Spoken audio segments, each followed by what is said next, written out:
2019 പോത്തുണ്ടി സ്വദേശി സജിതയെ കൊലപ്പെടുത്തിയ കേസിൽ പ്രതി ചെന്താമരയുടെ ശിക്ഷ ഇന്ന് പാലക്കാട് അഡീഷണൽ ജില്ലാ സെഷൻസ് കോടതി വിധിക്കുകയാണ്. വിചാരണ പൂർത്തിയാക്കിയ കേസിൽ ചെന്താമര കുറ്റക്കാരനാണെന്ന് കഴിഞ്ഞ ദിവസം തന്നെ കോടതി കണ്ടെത്തിയിരുന്നു. സജിതയെ കൊലപ്പെടുത്തിയ കേസിൽ തടവിലായിരുന്ന ചെന്താമര ജാമ്യത്തിലിറങ്ങിയാണ് ഇരട്ട കൊലപാതകം നടത്തിയത്. സലാം മുഹമ്മദാണ് കോഴിക്കോട് നിന്ന് വിവരങ്ങൾ നൽകാനായി ചേരുന്നത്. സലാം, അങ്ങനെ കൃത്യമായ തെളിവുകളുടെയൊക്കെ അടിസ്ഥാനത്തിൽ തന്നെ കുറ്റക്കാരനാണ് എന്ന് കണ്ടെത്തിയ സ്ഥിതിക്ക് ഒരു കൃത്യമായ അല്ലെങ്കിൽ അർഹിക്കുന്ന ശിക്ഷ തന്നെ ഉണ്ടാകുമെന്ന് നമുക്ക് പ്രതീക്ഷിക്കാം. എപ്പോഴാണ് ഇന്ന് ശിക്ഷാവിധി മറ്റുള്ള കാര്യങ്ങളൊക്കെ പ്രതീക്ഷിക്കേണ്ടത്?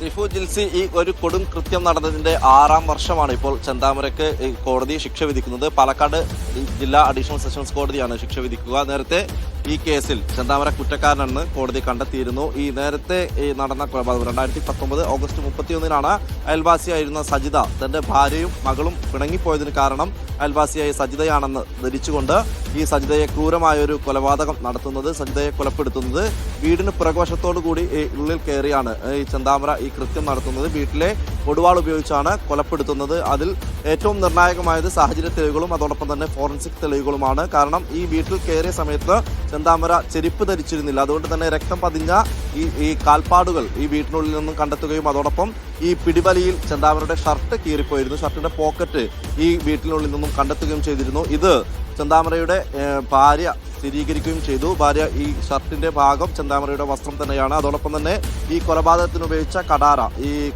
അത് വീട്ടിൽ ഉപയോഗിച്ചിരുന്നത് തന്നെയാണ് എന്ന രീതിയിലുള്ള സ്ഥിരീകരണം അല്ലെങ്കിൽ അത് ചെന്താമരയുടെ ഭാര്യ സമ്മതിക്കുകയും ചെയ്തു. അതിനൊടുവിലാണ് ഇപ്പോൾ ഈ സാഹചര്യ തെളിവുകളും അതോടൊപ്പം ഫോറൻസിക് തെളിവുകളും എതിരായതിനെ തുടർന്ന് പ്രോസിക്യൂഷൻ അനുകൂലമായി അല്ലെങ്കിൽ ചെന്താമരയ്ക്കെതിരായി ഒരു വിധി ഉണ്ടായത്. ചെന്താമര കുറ്റക്കാരനെന്ന് കണ്ടെത്തിയത്. അതിലാണ് കേരളം ഞെട്ടിയ ഒരു കൊടും കൃത്യത്തിന്റെ കൊടും കൊലപാതകത്തിൽ ചെന്താമരയ്ക്ക് എന്ത് ശിക്ഷയാണ് കോടതി വിധിക്കുക എന്നുള്ളത് ഉറ്റുനോക്കുന്നത്. ഏതായാലും കേസിൽ 60 സാക്ഷികളാണ് ഉണ്ടായിരുന്നത്. 60 സാക്ഷികളെയും വിസ്തരിച്ച ശേഷം ഏറ്റവും പ്രധാനപ്പെട്ട സാക്ഷി എന്ന് പറയുന്നത് പുഷ്പ എന്ന് പറയുന്ന അയൽവാസിയാണ്. ഈ അയൽവാസിയാണ് ഈ കൊലപാതകം നടത്തിയ ശേഷം ചെന്താമര വീട്ടിൽ നിന്നും ഇറങ്ങിപ്പോകുന്നത് കണ്ടത്.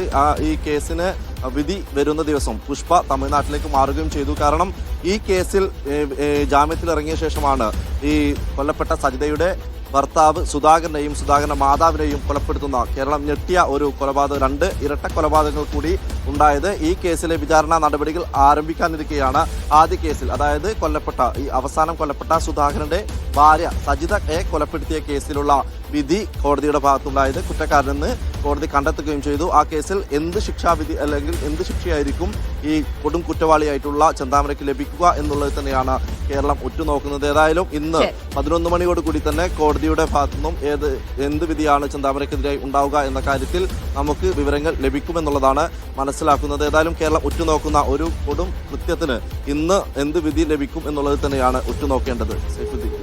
ശരി, സലാം മുഹമ്മദാണ് വിവരങ്ങൾ നൽകിയത്.